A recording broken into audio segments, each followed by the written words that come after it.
आज की क्लास में हम लोग डीलेट फर्स्ट ईयर से हिंदी का शिक्षण शास्त्र, उसमें हम लोग आज अध्ययन करेंगे मातृभाषा का पाठ्यचर्या में स्थान निर्धारित करते हुए बताइए कि मातृभाषा ही शिक्षा का माध्यम क्यों हो।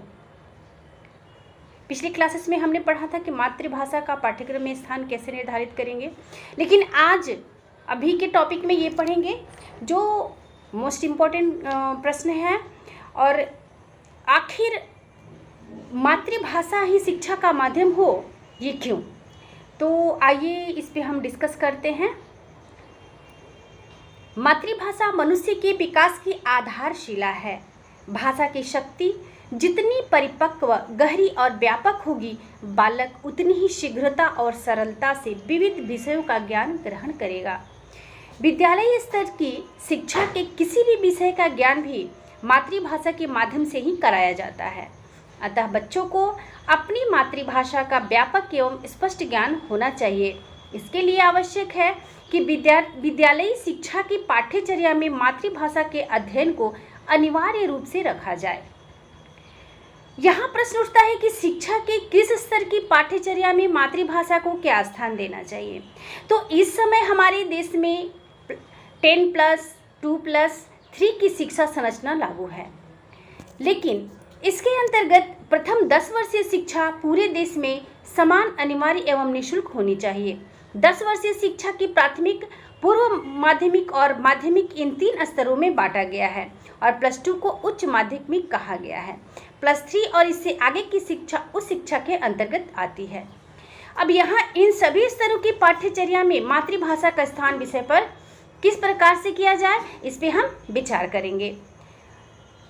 ये जो प्रश्न अभी जिसको मैं अभी डील कर रही हूँ, तो इसमें अभी न्यू शिक्षा नीति को जो हमने इसमें नहीं दिया गया है, तो अभी 2021 से न्यू शिक्षा नीति लागू होगी, तो इसको लेकर के इसमें जो पहले वाला दिया गया है मैं इसी को बता रही हूँ। तो आइए विचार करते हैं। तो हमारा 1 नंबर पे आता है कि पूर्व प्राथमिक शिक्षा की पाठ्यचर्या में मातृभाषा का स्थान। हम क्या करें कि जो भी प्राथमिक शिक्षा जो हो उसमें हम कैसे करेंगे। तो पूर्व प्राथमिक शिक्षा का उद्देश्य बच्चों में स्वास्थ्यवर्धक एवं स्वास्थ्य रक्षक आदतों का निर्माण, समाज का सम्मत आचरण की विधियों में प्रशिक्षण और सर्वमान्य भाषा के प्रयोग की ओर अग्रसर करना होता है। शिक्षाविदों के अनुसार पूर्व प्राथमिक शिक्षा की पाठ्यचर्या में मातृभाषा की शिक्षा पर 30% बल दिया जाना चाहिए, जिससे बच्चों को मातृभाषा की मूल ध्वनियों को शुद्ध रूप से उच्चारण कराने का अभ्यास कराना चाहिए, और कोशिश करती रहनी चाहिए कि वे स्वाभाविक रूप से अनुकरण द्वारा मातृभाषा के सर्वमान्य रूप को सीखें और उनको प्रयोग करें। 3 से 5 वर्ष तक के बच्चों की शिक्षा को पूर्व प्राथमिक शिक्षा कहते हैं, है ना, कि 3 और 5 के बीच में जो हम बच्चों को जो उनकी समाज निर्माण, उनकी आदत, उनका स्वास्थ्य को देखते हुए या उनके स्वास्थ्य की रक्षा या जो भी मतलब वो आदतें हो समाज के लिए, तो या प्रशिक्षण देने के लिए जो सबको मान्य हो, तो उसमें हम उस जो प्राथमिक स्तर की शिक्षा, जो प्राथमिक स्तर है वो है 3 से 5 वर्ष तक के। आइए दूसरे पॉइंट में हम देखते हैं प्राथमिक शिक्षा की पाठ्यचर्या में मातृभाषा का स्थान।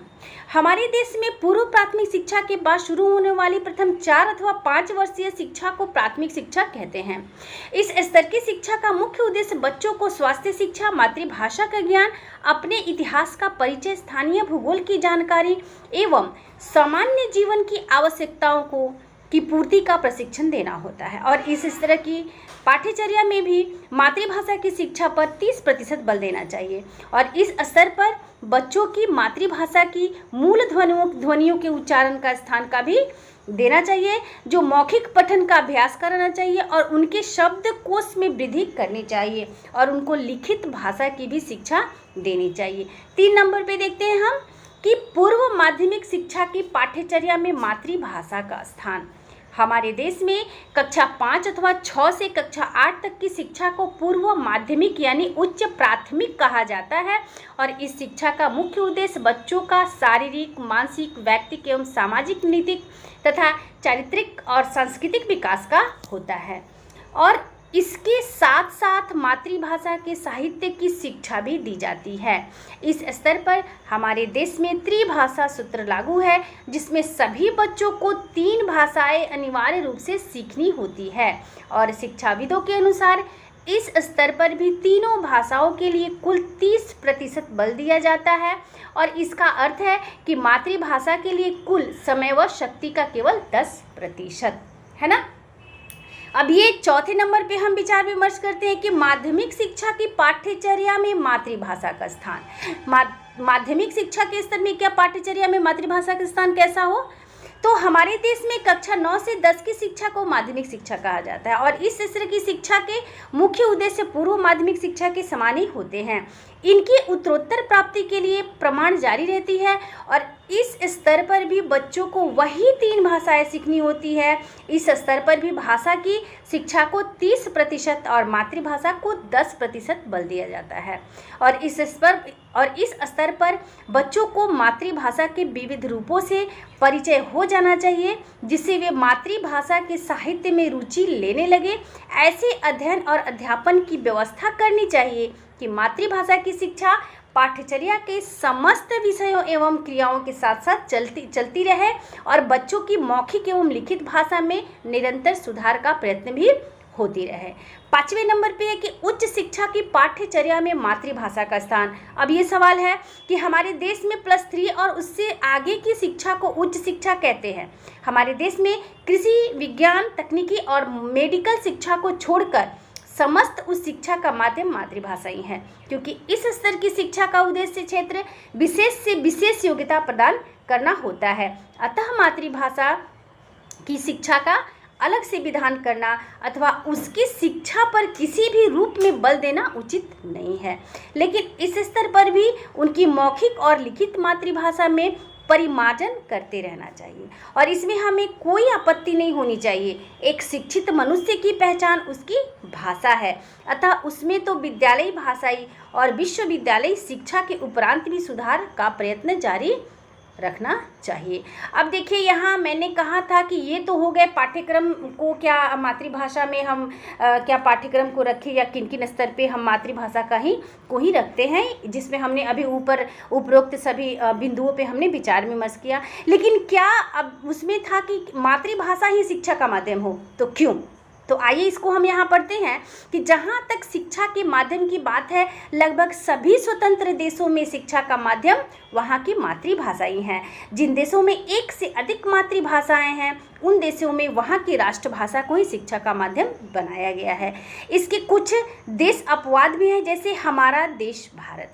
ध्यातव्य है कि जिन देशों की मातृभाषा और राष्ट्रभाषा एक ही है और वही वहाँ की शिक्षा की माध्यम है, तो उन देशों में शिक्षा की प्रगति बहुत ही तेज़ी से हुई है और उन देशों ने अपना विकास लंबी और विकास तेज़ी से किया है। यहाँ मातृभाषा को ही शिक्षा का माध्यम बनाने से पीछे देखिए क्या क्या निम्नलिखित तथ्य हैं।